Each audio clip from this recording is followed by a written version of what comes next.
Hey guys, what's going on? The one and only here, and today we're unboxing and reviewing the brand new Nintendo Switch 2. Now this console dropped back in June and it's been really hard to find at times. The hype is crazy, but now it's finally here in the studio and it's time to see if Nintendo actually delivered with this thing. If you're coming from the original Switch 1 or you're thinking about buying your very first Nintendo console, this is the video to watch. So make sure to go ahead and drop a like on this video. So now with a larger 7.9 inch 120 Hz display, upgraded power under the hood, redesigned Joy-Con 2 controllers, and a fresh wave of new features, the Switch 2 promises to take the original concept to a whole new level. So let's dive in and find out exactly what Nintendo got right and what still needs some work with this long-awaited upgrade. Let's get right to it.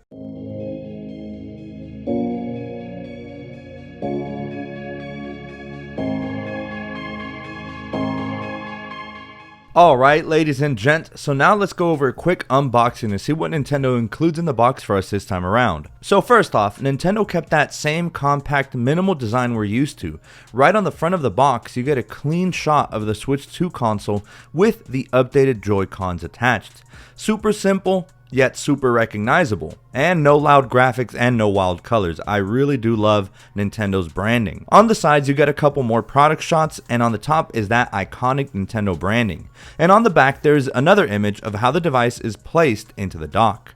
It's a lightweight box too, not overly bulky, and honestly it's the perfect size to wrap for a Christmas or birthday gift, I'm just saying. Your product serial number and regulatory information can also be found on the bottom, but nobody cares about all of that. We all came here for the Switch 2, so now make sure you lay the box on a flat surface, find the small tab towards the bottom to lift open the lid, and first you'll be greeted with a small diagram of how to set this thing up. It's pretty easy, either plug it up using the AC adapter or turn the console on in handheld mode to get started. So the moment you lift open the lid, boom, you're hit with that signature Nintendo layout. No clutter and no extra fluff, just the console and the Joy-Cons 2 sitting nice and pretty. So towards the right, you've got both Joy-Con 2 controllers individually wrapped, each in their own little compartments. Super easy to pull out without ripping cardboard like a savage. Now on the left, we got the Switch 2 console wrapped in this soft touch protective sleeve. Nothing crazy, but it does keep it protected during shipment.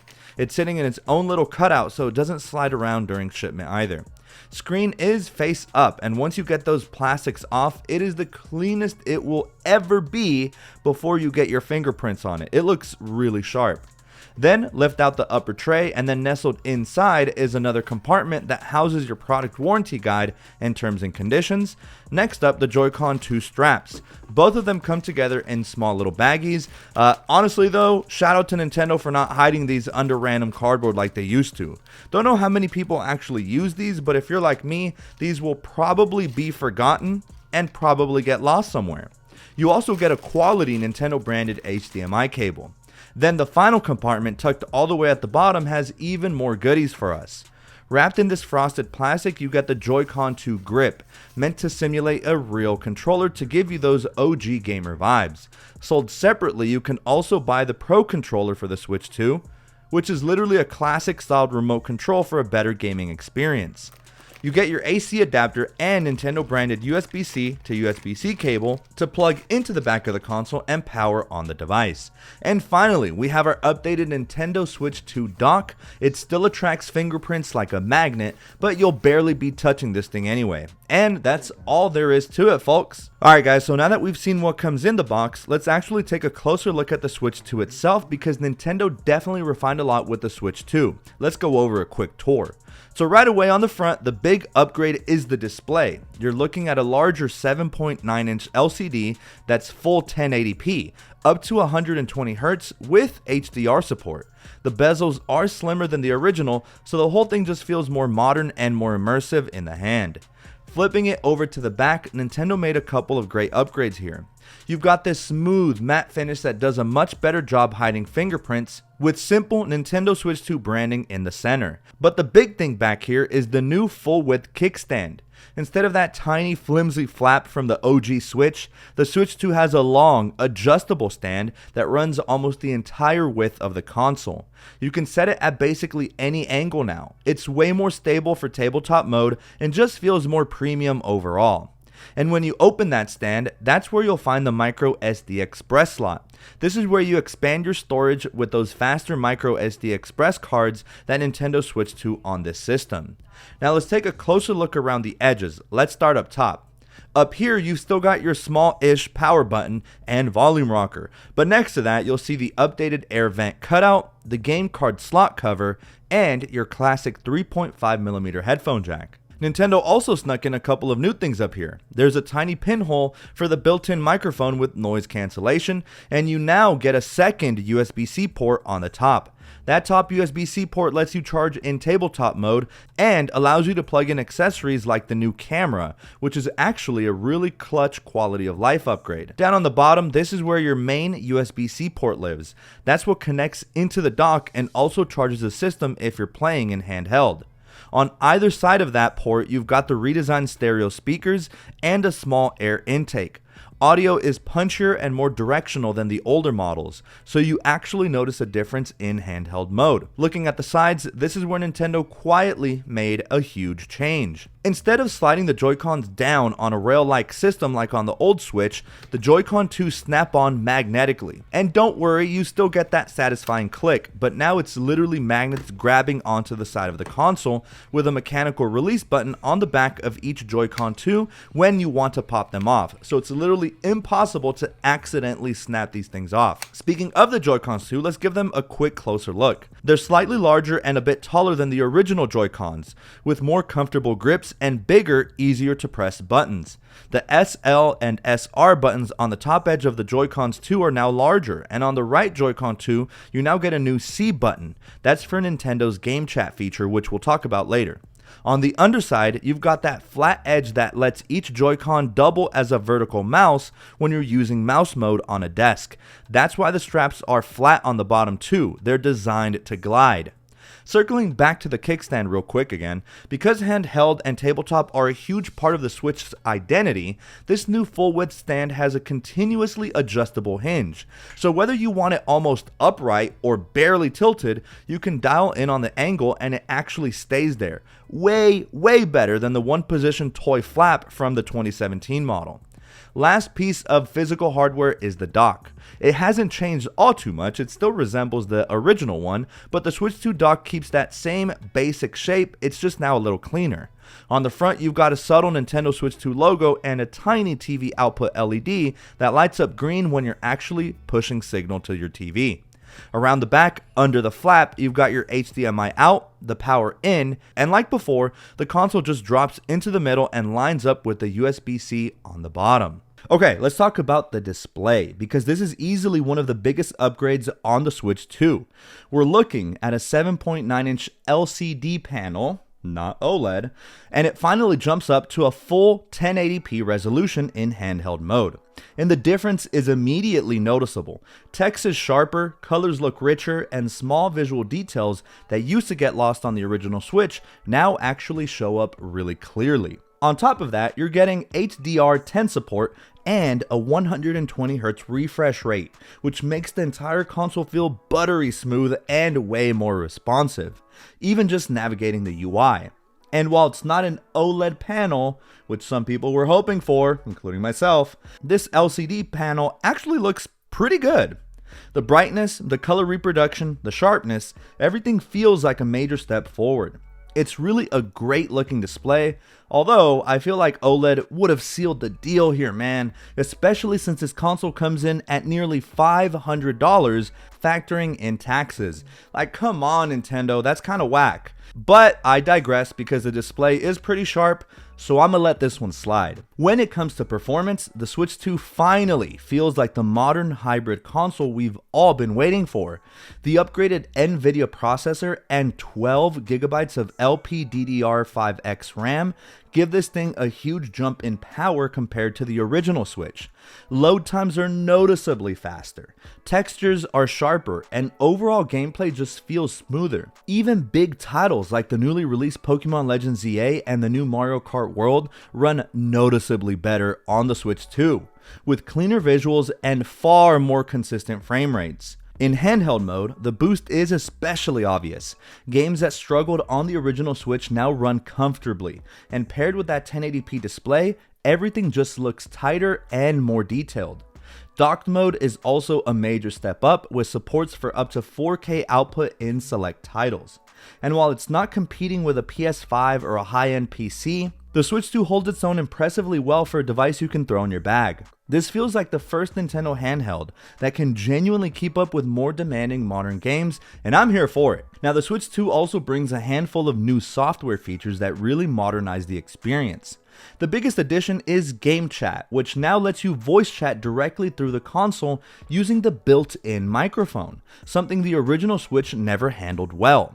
You can jump into it instantly using the new C button on the right Joy-Con 2, and if you pick up the optional Switch 2 camera, you can even jump into full-on video calls.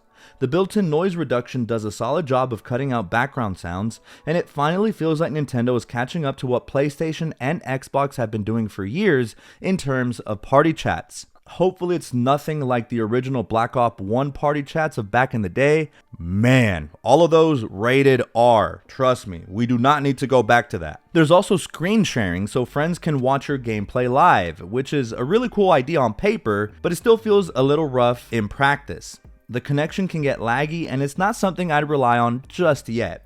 Maybe in the future they'll iron out all those kinks and it'll be a noteworthy feature.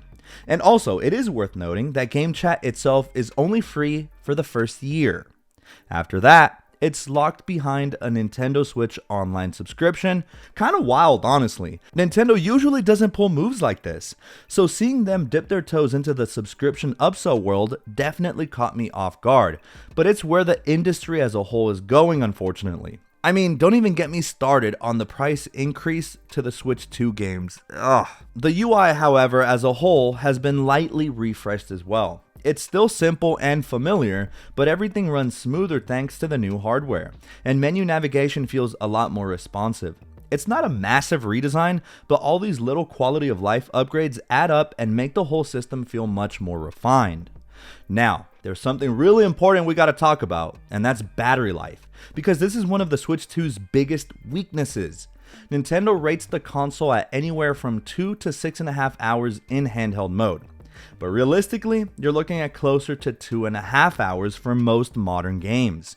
Titles like Zelda, Mario Kart World, or anything else graphically heavy drain this thing, and I mean fast. And this is in comparison to the original Switch, which usually gave me 4 to 5 hours on a single charge. This is a definite and noticeable downgrade.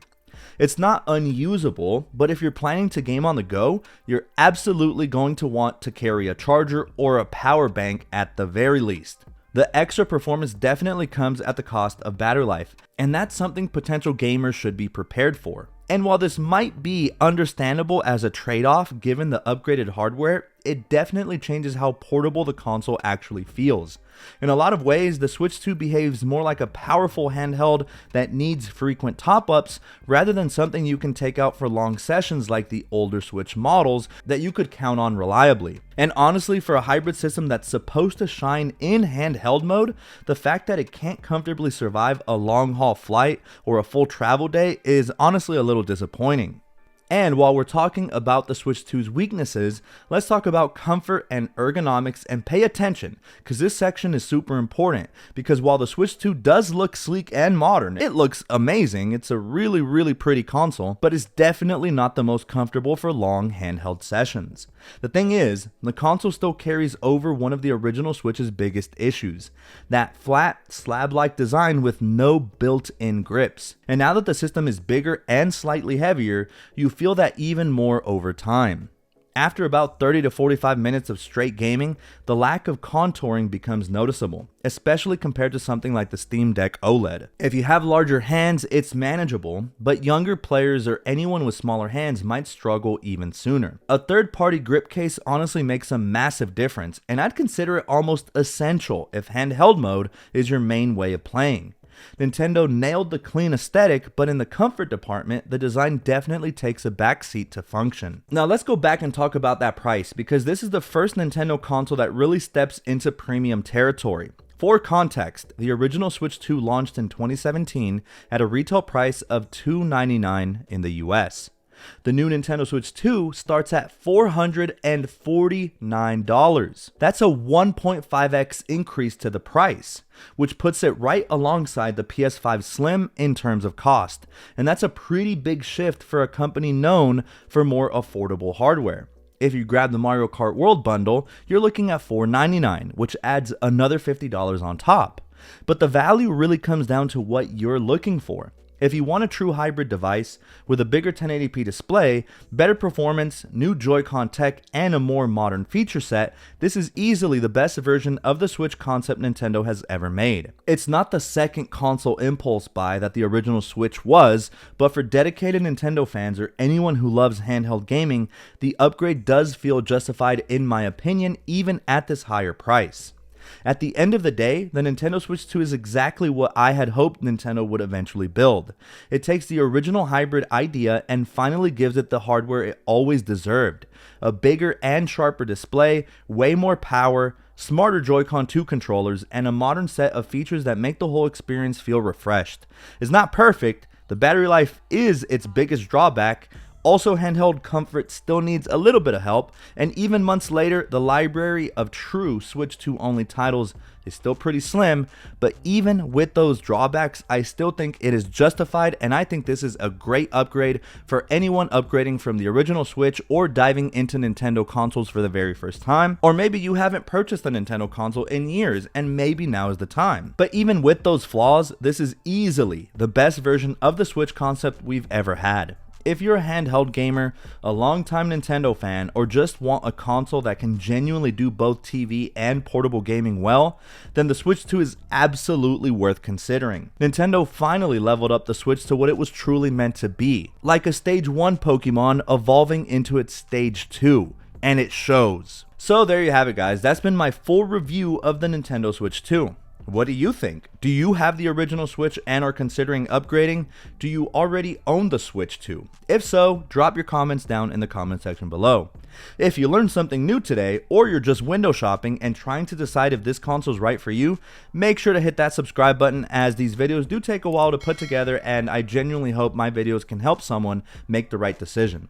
I've still got plenty more tech content on the way. Phones, tablets, accessories, you name it. So stick around if you're into that. I very much appreciate you for watching, and I cannot wait to catch you all in the next one.